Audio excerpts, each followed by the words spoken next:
So yeah, thanks for coming to the talk. If some of you have seen previous talks, you may know that I've been kind of obsessed with this particular timeline. So this is a timeline going back to basically the Neolithic until now contemporary Ireland. And I'm interested in this timeline because I see in it a pattern of forestation followed by deforestation, and this like cyclical turning of like the forests return and then, you know, eventually kind of decompose back into deserts. And, you know, this kind of process of like forestation and deforestation is, you know, very obvious from the kind of Irish history timeline, but it's something that's broadly applicable. So you can do similar analysis, the historical analysis in other contexts, and you can find that this is a local example of a more global trend. And when I talk about forests, I am talking about actual forests, you know, like Ireland, as the story goes, was once covered in forests. You know, there were successive invasions and, you know, this process of deforestation unfolded. But you know, the forests also come with this like other meaning. So we use the forest in Darkfire in a kind of expanded sense of the word. So, you know, we talk about the kind of the forests of language, for example, that form natural boundaries within a community. We often talk about encryption as a kind of forest. So that's one of the meanings of the term dark forest that you may have heard already today. Similarly, in a great speech from Uri earlier on, we learned about another aspect of the dark forest, which is, you know, this kind of emergent peer-to-peer networks of voluntary transactions.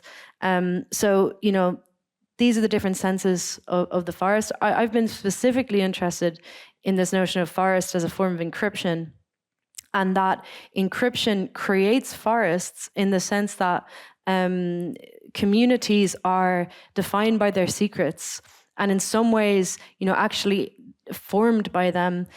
So, you know, they are. The secrets are what constitutes a community. And there's a particular word that we have in Irish, which the word for secret is rune. And there's a word, rune is a nice word because it ties together many disparate concepts, including the notion of secrecy, but also the concept of love, the concept of mystery, and also resolution. So it ties together these concepts, and there's a related term, which is comrune, which means a shared secret, but also a common purpose. So I believe that encryption as a forest basically allows communities to decouple from the surveillance apparatus and create their own, common destiny in the form of a shared secret. So that's like the kind of quick summary of like the last few talks. But I'm going to bring this in a new kind of direction today. So, you know, I mentioned that, you know, this is very local historical timeline, but I believe it has global significance. And, you know, if you've seen the previous slide, there are two periods of what I would call reforestation in the broad sense. So the first is the Celtic revival that happened in the roughly the 15th century after the Anglo-Irish invasion, and then there was another Celtic revival at the beginning of the 20th century, and so, you know, the kind of esoteric intuition that I have is that, you know, things come in sets of threes. So we're basically undergoing a kind of third reforesting or a third revival. And this is not just like something relevant to Irish history, but actually has this like broad global significance. So that's what I'm going to try and talk about today, is like explain this concept of like a third revival or a third reforesting, where, you know, the nation state paradigm that has defined history for, you know, up to 5,000 years is dissolving, and self-sovereign communities are taking its place. So it's a kind of history modulo 3, if you guys know modular arithmetic. Amir spoke about it in his presentation a little bit. So it's kind of an insane premise, right? Like to think about history in terms of these sets of numbers, like a third, like there has to be a third thing. Like, why would you like, that's not in any way like a scientific logic, but actually, I feel like these patterns have an important resonance, especially when we consider that history is reflexive. So reflexivity, I think I've mentioned in former talks, this is a mathematical definition of what reflexivity is. This is offered by Soros in his book, The Alchemy of Finance, where he popularized the concept. So it's a recursive definition where both X and Y are defined in terms of each other. So we can see that that Y is a function of X, and that then, X is a function of Y.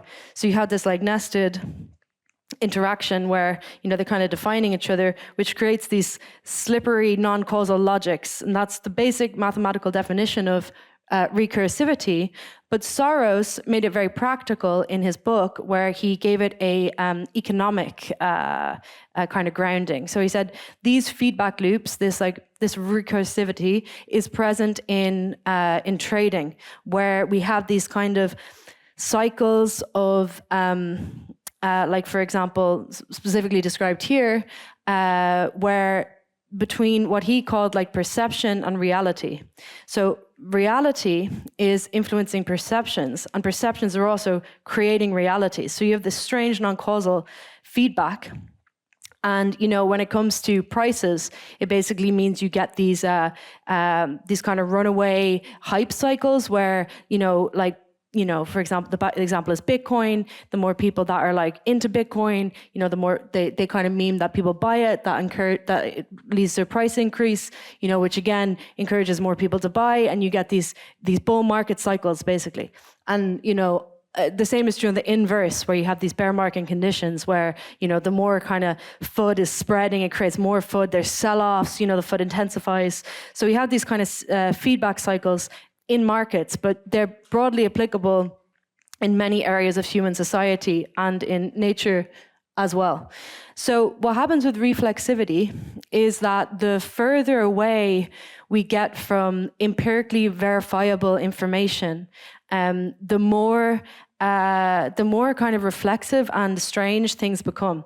So like one area where these feedback loops, are less active is like, okay, you have something easily verifiable. Like someone says, the weather outside is good, and you can just like check and say yes or no. So you don't get this runaway pattern of like, the perception influencing the reality and so forth. But the further away you get from empiricism, the kind of more, the closer you get to like humanities subjects, literature, mythology, the more and like memes, the more reflexive and kind of non-causal these relationships become.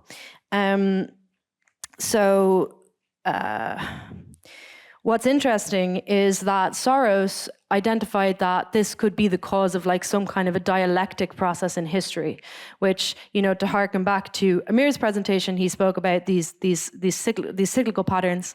So Soros agrees with him. He says, yes, there are feedbacks where we go too far in one direction, there's a counter reaction, and like so on and so forth. So he calls it a shoelace theory of history. So, like when it comes to these far out points that are far away from empiricism and verifiable information, areas like myth, we find that that reflexivity is like a law. So it's like, causality breaks down completely. So this is one of the reasons why prophecy is possible, because by the very act of making a prophecy, you're also kind of reinforcing the fact of that thing happening. So we see this a lot in science fiction, where people are, reflexively making certain outcomes more probable because of the fact that they're writing about it, they're obsessed with it. Another example could be lunarpunk, which, like we've been memeing inside DarkFi, where, the more power you give over to lunarpunk, the more in like a feedback, privacy actually does spread and gain traction. So it's one of these memes that is like that has this that is like an attractor that compels that future into being. So on the topic of prophecy, I think many people at this conference are probably familiar with this prophetic text.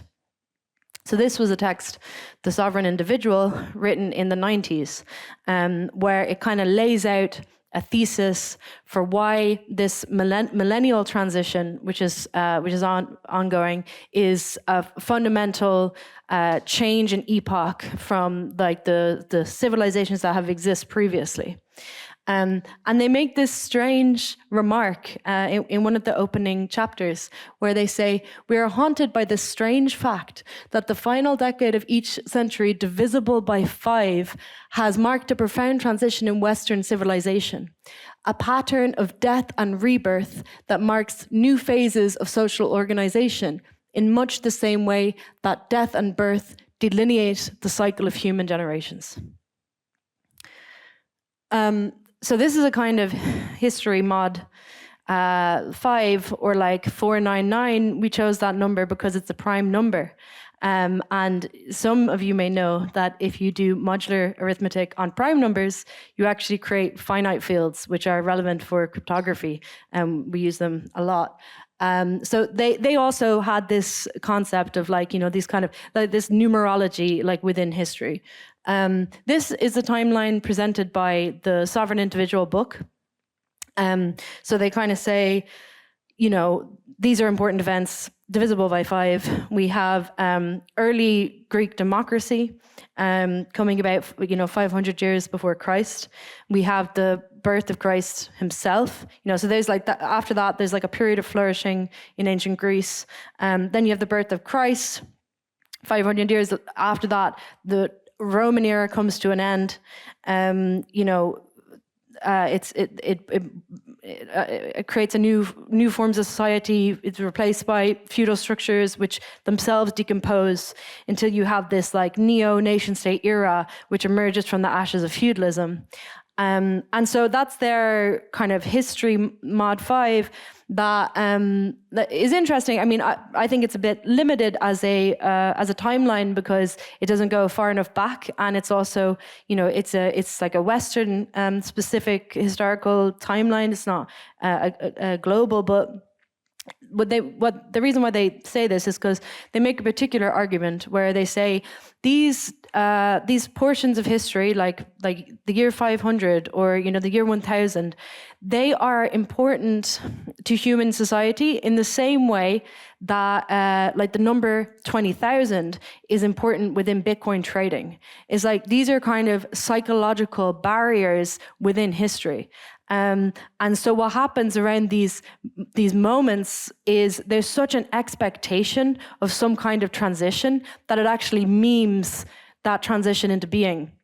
So, that's a big part of why they argue for this like Y2K paradigm shift, which is the basis of their book. It's a very interesting book, and I highly recommend it. But the basic kind of concept is this millennium, this like Y2K, is fundamentally unique from any time that's come before. Enabled by information technology, there will be a fundamental shift. By virtue of everyone's obsession with this shift, like even if there was no shift that was preordained, we're creating one by virtue of that. The psychological barrier created by the Y2K timeline. So I'm going to loop back to the other timeline and kind of go into a historical segment of the talk where I'm going to talk a little bit again about this timeline of forests and deforestation and deserts. And I'm going to try to use that timeline as a way of illustrating reflexivity, this kind of these kind of feedback loops at the level of society, and also to maybe touch on slightly what is meant by a third revival or third reforesting. Okay, so we're going back in time to the second Celtic revival. So this is the early 20th century. It was called by a poet, W.B. Yeats, who was writing at the time. He termed it the Celtic Twilight, which I think is a really interesting term because it was simultaneously a revival and also a twilight. It was both things at once. And it was this kind of liminal moment where you had a cultural revival of the the kind of the romantic, the global process. So in Europe, you had the same like romantic revival of paganism and like the older myths and reformation of national identity and these cultural efforts, which was about distinguishing Ireland as a nation from the legacy of colonization, etc., did culminate in a revolution of a very kind of strange, unique kind, which I will discuss. So the seeds of this Celtic Twilight period were actually planted, many centuries earlier in the Anglo-Irish invasion. So this was one of the first major invasions in Ireland, and it like temporarily made like basically these the Anglo-Normans came in, they seized a lot of the territory, but they weren't very good at holding the territory. So eventually there was this first Celtic revival movement that was basically the what I call the reforestation, but like the new settlers were basically absorbed into the indigenous fabric. They like they became more Irish than the Irish themselves, and like integrated with Gaelic culture, and they lost a lot of their land. And it basically, the whole colonization project was like basically absorbed and became like defunct. But what's interesting is this wave of Anglo-Irish settlers planted the seeds in the sense that a lot of the main figures behind the second Celtic revival movement actually have their genealogy going back to that Anglo-Irish invasion. So they were Anglo-Irish. There was also other like Native Irish participants, but there was a large amount of them were from this ethnic group, which was also an important secular division within Ireland at the time, and still now. It's the Native Irish versus the Anglo-Irish settlers, who had also integrated into Irish culture and become Irish in their own right. So people like Yeats, I mentioned already, he coined the term Celtic Twilight. He was Anglo-Irish, like many of his peers. And he wanted to basically create a mythical movement to heal the secular divides. And the way that the tactics that he used was to harken back to a pre-colonial era and basically use what he saw as the kind of collective unconscious of the like pre-Christian pagan society to heal this ethnic division.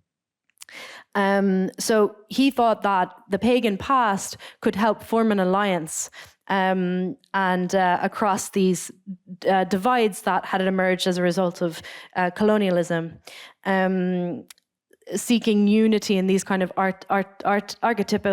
archetypal collective symbols. So these are some nice pictures that were created at the time, part of this cultural effort.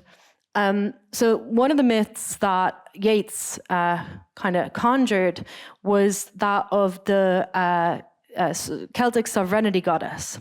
So in the pagan era, they had like basically a feudal system, and the kings, when they were inordained, they would have to do a marriage ceremony where they would marry the land which was seen as female.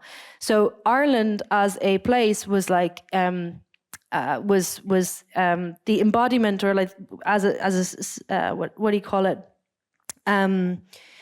Was embodied in this image of a sovereignty goddess that represents the island and the nation, and the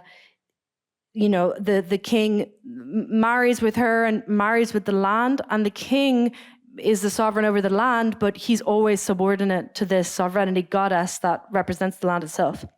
And the goddess has the kind of say, so she can at any stage seize the power back from him. So Yeats was interested in this myth. What's also interesting is that during colonization, this embodiment of the Celtic sovereignty goddess changes.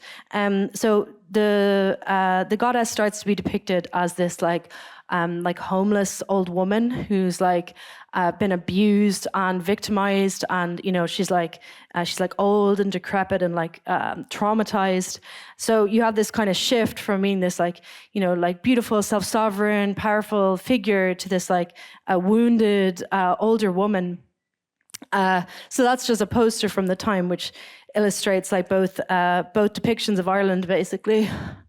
And so Yeats, inspired by this myth, created a play called Kathleen na Houlihan with another colleague who was also Anglo-Irish called Lady Gregory. And the play was basically this, there was an old woman who, she, like her sons basically go into battle and they'll sacrifice themselves for the nation. And in doing so, she becomes revived. And at the end of the film, like she at the end of the play, she re-enters as like a young, beautiful woman. So this was like his take on, or like his and Lady Gregory's revitalization of this pre-Christian myth of the sovereignty goddess. And he gave it this kind of interesting spin, where it's this notion that the sovereignty goddess is revived through sacrifice, revolutionary sacrifice. So this play was hugely influential within the Republican movements of the time, to the extent where there was one revolutionary who referred to it as a gospel. So it was a kind of sacred text. It had an enormous significance. And so the revolution that followed also contained this kind of mythic logic where, sacrifice is renewal. Failure is success, and death is rebirth. So this is kind of inversion of meaning. And here's a quote from Pádraig Pearse, one of the revolutionaries of that period, speaking at the grave of a martyr who had died 100 years previously. So if you don't mind, I'll read you the quote. So he says, "We who speak here tonight are the voice of one of the most ancient, indestructible things of the world.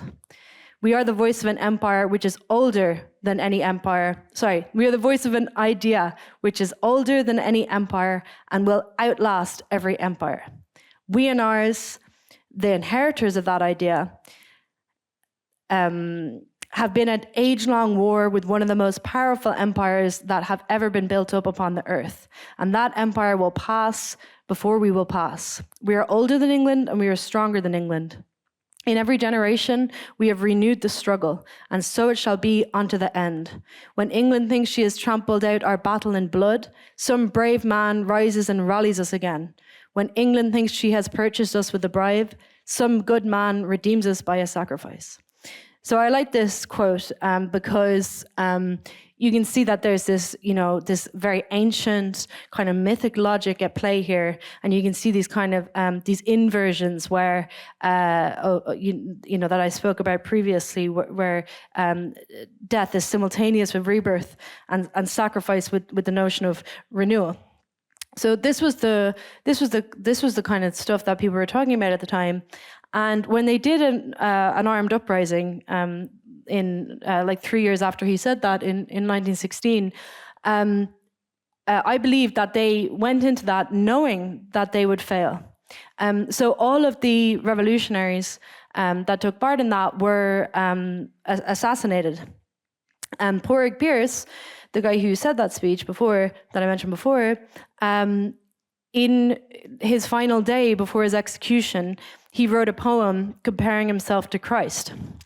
And what's very interesting and significant is the timing of this rebellion. So it was a small rebellion, again, it failed, but the timing was significant, Easter 1916. So that was a deliberate choice to align the revolution with a Christian festival that which symbolizes renewal and the resurrection of Christ. So in this act of sacrifice, they were simultaneously, renewing the revolution. It also has a pagan significance, with the notion of the spring equinox. So it's a very important selective timing. And W.B. Yeats, he wrote a famous poem about the events, where he said, "A terrible beauty is born."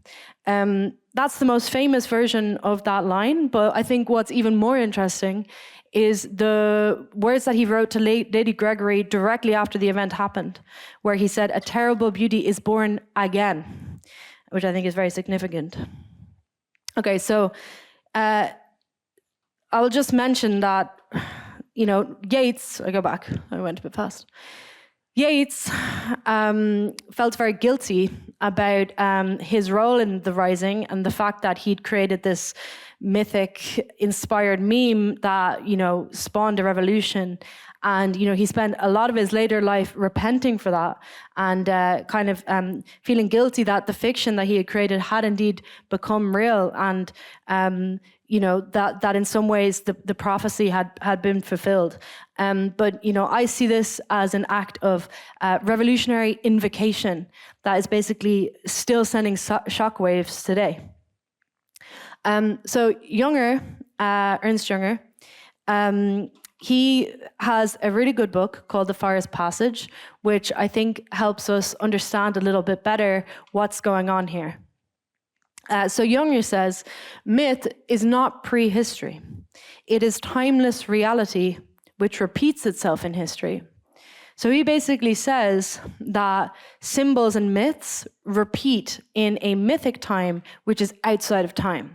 So he distinguishes between time with like a capital T, which is like history and, things that go one thing after another in the order of history, and this like mythic time, which is timeless, which is like before time, but also like simultaneous with time. And here's where you see those repetition of symbols. He actually called this timeless reality the forest, but we're going to come back to that. So for Jünger, the basic myth that he was invoking was the myth of the triumph of a free individual against the Leviathan. So in the various myths that he kind of tries to bring into being, there's a notion that of a free man taking on a disproportionately large foe. So it's this heroic act where fear is conquered through the assertion of freedom. And he says that this myth, it repeats like throughout the ages throughout, he says every nation has its Hercules, and Hercules is one form, Christ is a more recent incantation. The history of warfare contains many such examples that Jünger was trying to invoke, and countless other local myths beside. So he basically says that history is a cycle of man sleeping and awakening. And when he's asleep, he said, man is sleeping in the forest. And when he sleeps, he loses his power. But, periodically there are these moments where he reawakens to recognize his power and restores order onto the world. So Jünger says that every generation, the nature of fear changes. It basically molds itself to the times. And in the same way, freedom has to be redefined by every generation.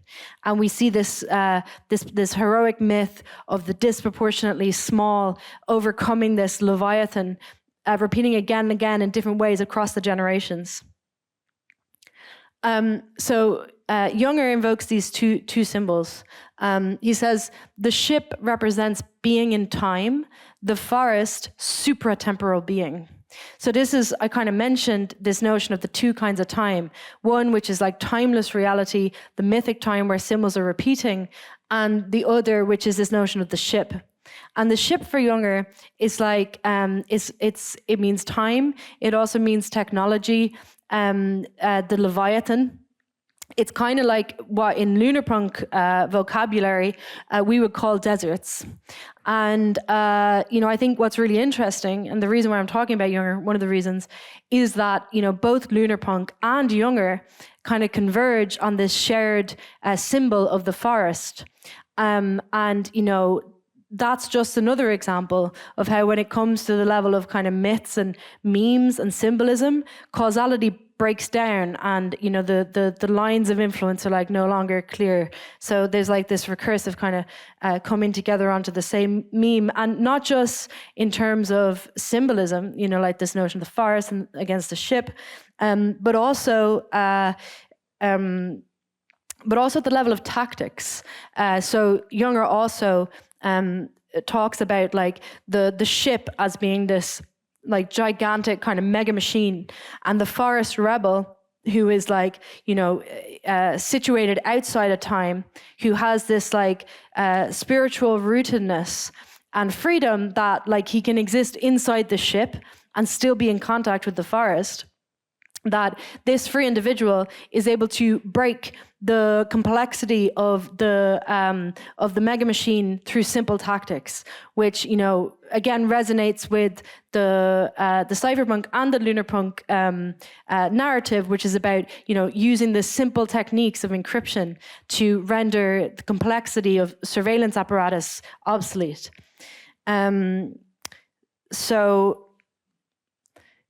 This is a timeline, like a contemporary one. Like I'm sure many of you recognize these events, and I think it's really amazing that many of the people who kind of triggered these developments are also physically present at this conference. You've got agorism movement coming about in the 80s.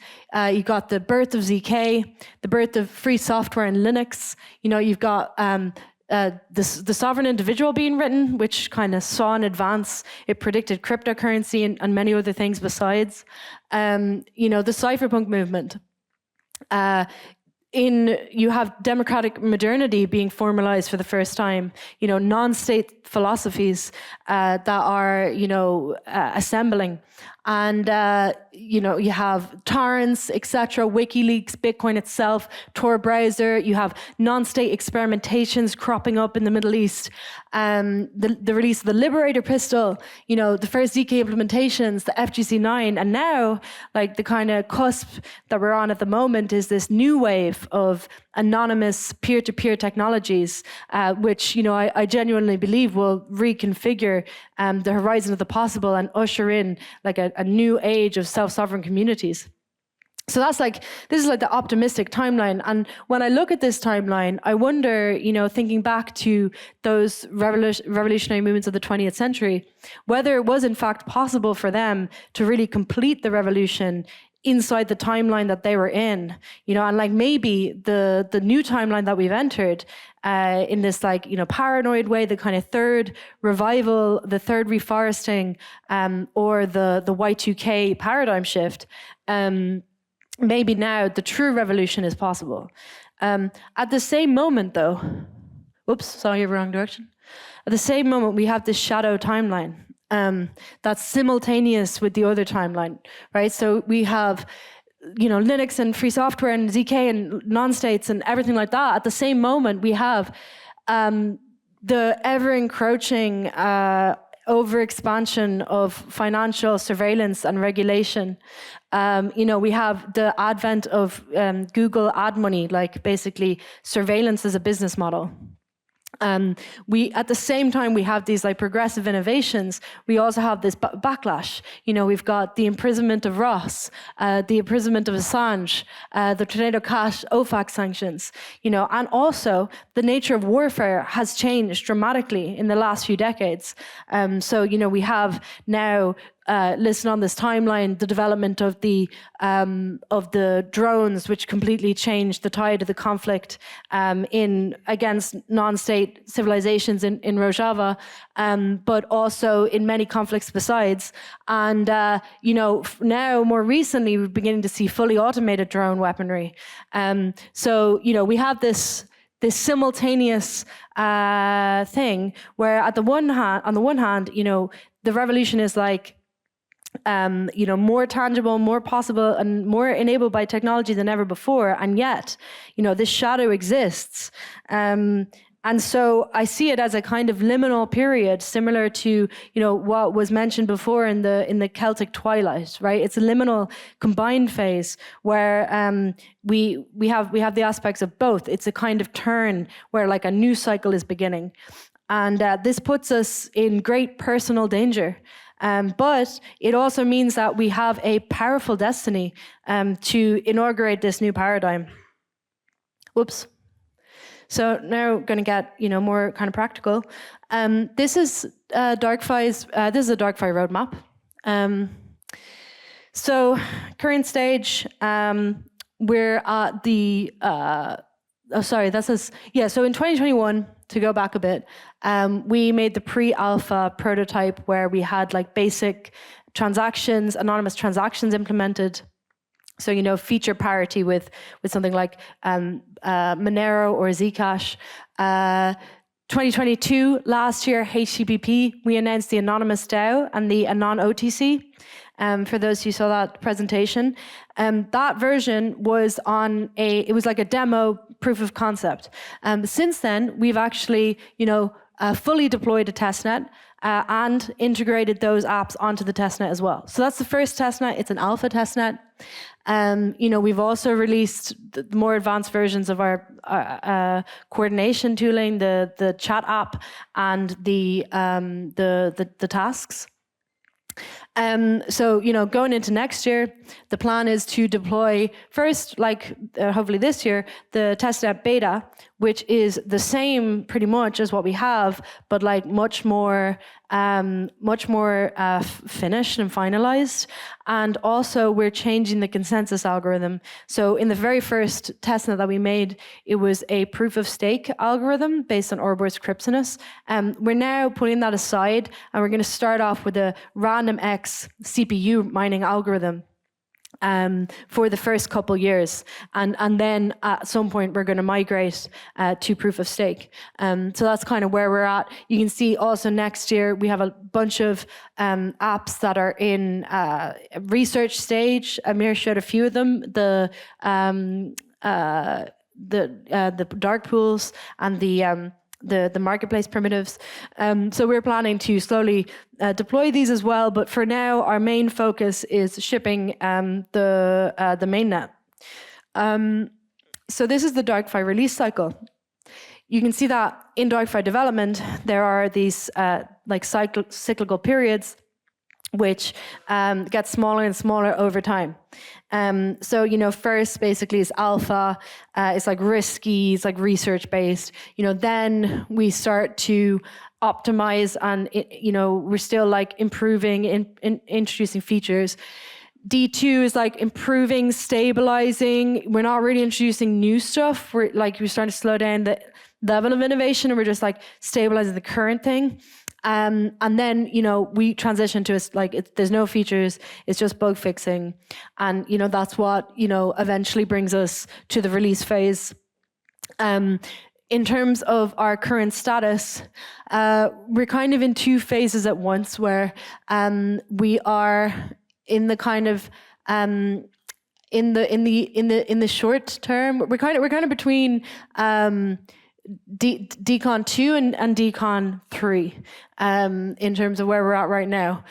So, we're not introducing any new features. We're just stabilizing, polishing the current release.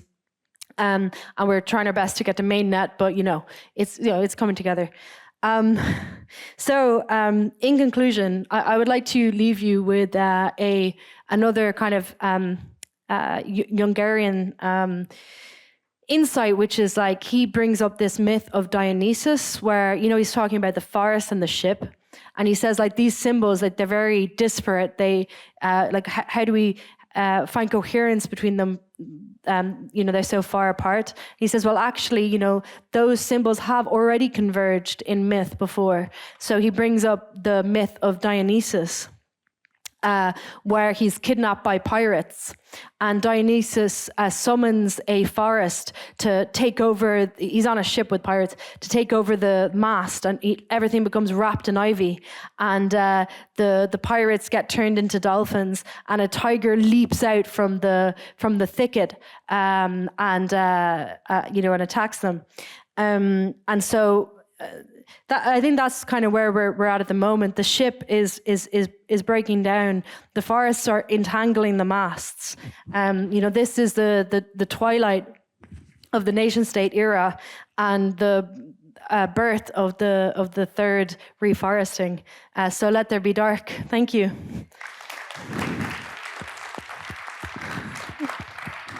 Amazing. No. Stay. Hey. Sorry. So when I was a kid in the 60s, we had Aquarius with the Let the Sun Shine In song, which was, the astrological and hippie sort of love,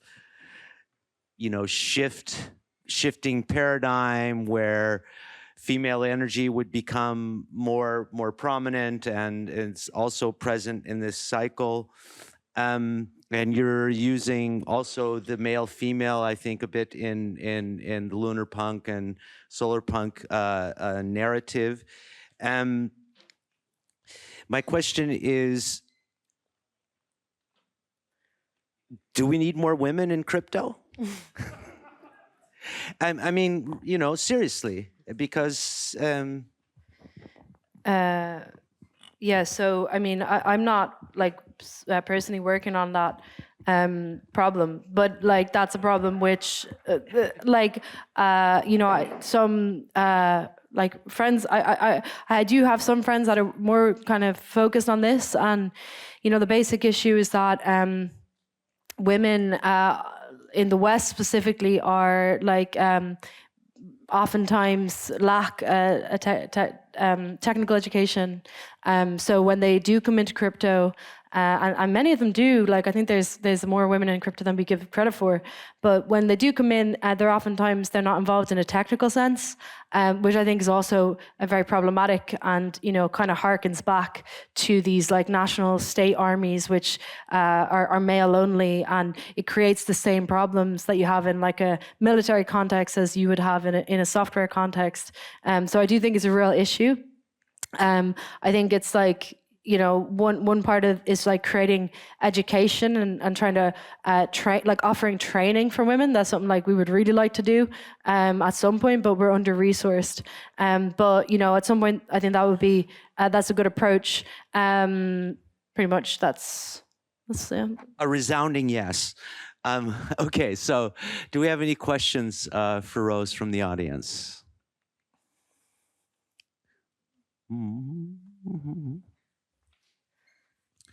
Thank you, very great talk. I have a question, because basically in what you showed today, partially, you was talking about this myth of a hero, which is usually a male figure fighting some dark chthonic forces, which is a bit contradictory to the idea of the female chthonic thing associated with the lunarpunk. So maybe it's not the like heroic opus is one thing, and it's like hero who builds the society, who is the source of the governance of the country, of the rules and everything in a bad way, meaning that like you've been enforced by the rules which you haven't ever accepted or signed for, versus the opt-in strategy and something that is multiple, dissociative, untackable, and which can act more distributively. Yeah, thanks. I think that's an excellent observation, and I definitely agree with you. And it's interesting that, you know, in these myths, these like dark forces are, you know, associated with like snakes, and you know that has like a female and even like a lunar, let's say, like connection.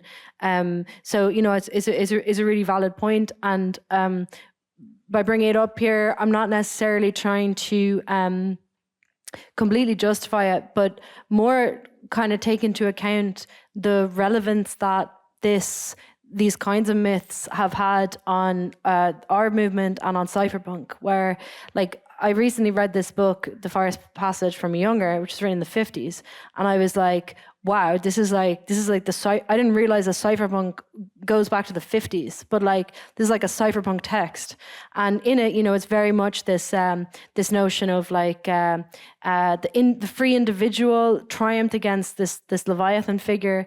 And so, yeah, I share your concerns, and I think that cypherpunk in general inherits that mythological weakness. But I'm still kind of interested in the extent to which we can co-opt these memes and, you know, like augment them. One of the things is like in Younger, you know, he talks a lot about the Leviathan and, you know, the Leviathan, the ship, and then the forest. And I think that framing is kind of important now because we have this network states concept, which is, you know, become like really important meme within the crypto anarchy space. And in the network states book that Balaji wrote, there's this obsession with Leviathans, and he actually says like Leviathans are good. They like keep human society in order, so we need them. And like we had the Leviathan of God, and it mutated into the Leviathan of the state, and now we need Leviathan of the network. And like anyway, so I kind of I want to remind people of this Jungerian aspect because it's like. You know, it's more deeply critical of and situates itself in opposition to this this Leviathan, which is like, you know, this a mega machine which is feeding on human creativity and potential, basically. So we can shift from people talking about the Roman and thinking about the Roman Empire to thinking about the Celts and like other forest myths. Like again, Younger, I think he was very inspired by the German kind of version of that myth, which, you know, they have Arminius and their own relationship to the forest. So, you know, it doesn't have to be specifically Celtic. Every place has their own local legacy of these forest and deforestation processes. Like the kind of the bigger narrative, you know, this morning we had a great introduction to the conference, which spoke about the history of state-based civilization. So I think is a great task is for people to do their own kind of historical researches and try to examine like what were the moments of forestation and deforestation in, you know, the part of the world that I know, and that you know, that forest and deforest considered in the broader sense of, you know, not simply the environment, but somehow it's connected as well. Hello. Yeah, I'm already a fan of DarkFi, but I still think it's worth asking in the space that you operate in, where projects up until now, at least, have typically been hyper focused on a technological solution, like a code level solution to almost like overcome failures in human behavior. Can you talk a bit about the significance of, you know, philosophy and culture, and why DarkFi is so focused on that? Yeah, for sure. So I mean, I think it's fairly well established, but maybe not that, like the notion that you know, if you build it, they will come. that's true has been like basically disproven by these decades of software innovation that we've had. So we've seen many great projects that have built perfect tooling, but they lacked a user base and they ended up falling into oblivion, or others that were like wholly focused on the technical aspects, and then they lose sight of the general market cycle and the narratives that are prevalent. So I think it's really important to maintain a kind of integral approach where you're simultaneously innovating on the technical side, while also creating the cultural narrative that will like inspire people to actually use your products. So in sort of like our crypto narrative heritage and literature, also Bruce Sterling with the character Enoch Root, who appears back and forth, and nobody ever really knows what it is that he's doing, at the end is part of a society that represents a female representation of knowledge. We have a long history of this in cryptography. It's not really new in a literary sense. I think most of you are familiar with this this novel and the character. So maybe we just need to have a party with more women. Amazing, Rachel. Thank you so much. It's like so stunning.